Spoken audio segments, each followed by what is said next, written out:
Welcome back to Joe Stunner Boxing. If you cast your minds back to the initial press conference for the EUBANK Benn rematch, Conor Benn, Chris EUBANK Jr., I'm talking, not their fathers. You will remember Chris EUBANK Jr. making accusations towards Eddie Hearn and Matchroom that they prevented his ambulance leaving for the hospital and that he was detained for 20 minutes. How this could have been, potentially fatal.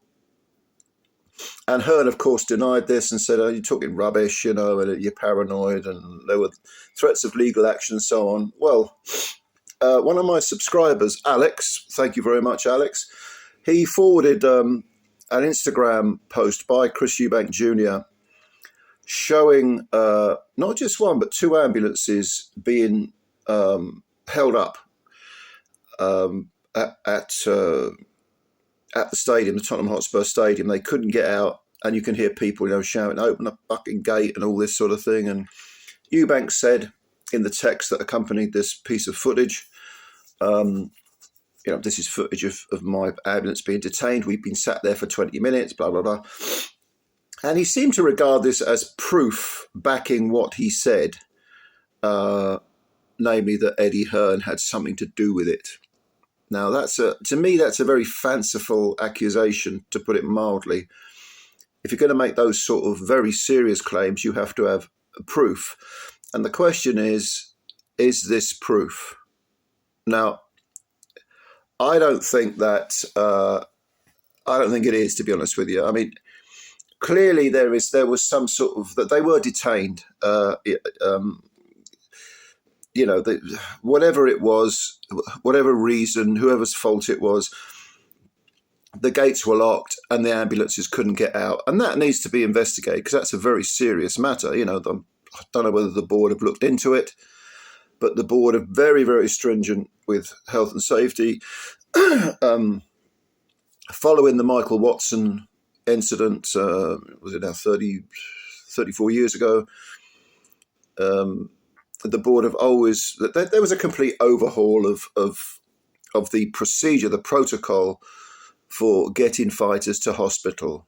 Everything had to be pre-planned and so on. That clearly there was some sort of hold up, and that needs to be investigated, and the board may have done so. I don't know. But is this proof that Eddie Hearn and Matchroom,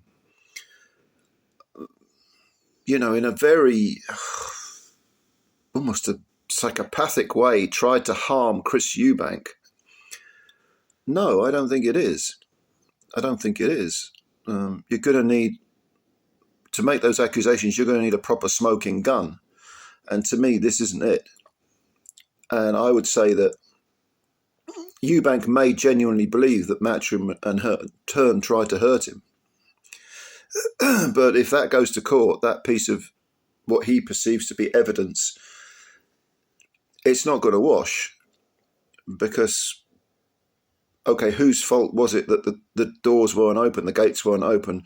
Whose fault was it that the ambulances couldn't get to the hospital as quickly as they should have done?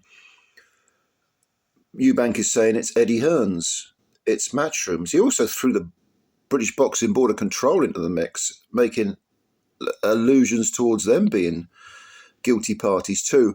You need strong evidence for such serious accusations, and I don't know what the situation is with Hearn, whether he's still going to sue EUBANK or not. I've really no idea.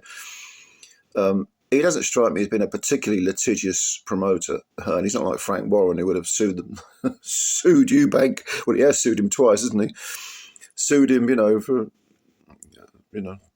for probably trying to get every penny he possibly could out of him. But no, it's not going to wash. It's not going to wash. So, yeah, I should say, by the way, my thanks to Alex, who forwarded the. Thank you, Alex. Forwarded this piece of footage to me. I don't go on Instagram an awful lot. I might check it, but I don't post a lot on Instagram at all. And I probably don't. I don't even know whether I follow Chris EUBANK Jr. I don't think I do. I'm not really interested. I'm more of a Facebook guy, probably because I'm older. But thanks to Alex for forwarding that to me. Much appreciated, mate. Interesting viewing, certainly, but no, not evidence at all, not proof of anything, Chris. Sorry, mate. And I'm nothing against Chris EUBANK Jr. I do think that the delay bears investigating. I hope the board have already done that, and hopefully it will be better this time round.